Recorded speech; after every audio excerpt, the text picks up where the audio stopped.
আমাদের বন্ধু একজন আছে, শেখুল হাদিস মানুষ বুখারি পড়ায়। ওনার আব্বা প্রায় 20-21 বছর যাবত বিছানায় পড়ায়। 4 বছর আগে ওনার মা মারা গেছে।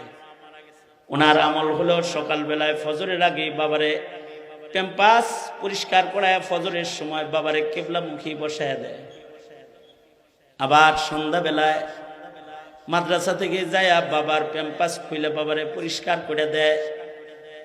সন্ধ্যার আগ মুহূর্তে বাবায় নামাজ পড়ে, নামাজ আদায় করে জোহরের সময় নামাজে পরিষ্কার করে দেয়। আবার মাগরিব এশা পড়ে যখন আবার কাপড় নষ্ট করে ফেলে, ফজরের পরে আবার যায় কাপড় টাপড় সাফ করে দেয়। একদিন আমার মাদ্রাসায় এসে বলতেছে, ভাই কোমরের এই জায়গাটায় প্রচন্ড ভীষণ ব্যথা। আমি বললাম, ব্যথা কেন, কি হয়েছে? আব্বার এক হাত এক পা তো ফুল অচল, আর এক পায়ে কিছুটা শক্তি আছে। আব্বারে ধরতে খেদমত করার সময় একটু আব্বা ব্যথা পাইছে, আর আব্বা আমাকে আব্বার যে পায়ে শক্তি আছে এটা দিয়ে আমার এক লাথি মারছে।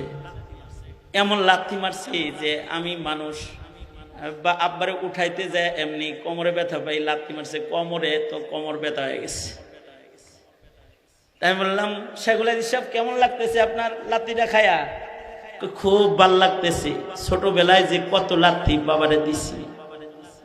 আমি বললাম, লাথি খাওয়ার পরে আপনি কি করলেন? যে পায়ের দ্বারা আব্বা লাথি মারছে, আব্বার ওই পাটা ধইরা আমি একটু চুমা দিছি। আব্বা এই দৃশ্য দেখা আমার পাগল হয়ে গেছে, অচল হাত দিয়া আমার এই জড়ায়া ধরছে। আমি যে তার লাথি খায়া তার পায়ে চুম্বন করেছি, আব্বা প্রাণ উজাড় করে আজকে আমার একটা দোয়া দিছে। বুখারী পড়ায় মুফাসসির মানুষ, নাম বললে চিনে ফেলবেন, নাম বলতে চাই না। এগুলো হলো আদর্শ সন্তান, কুররাত আয়ুন, এরা চোখের শীতলতা সন্তান।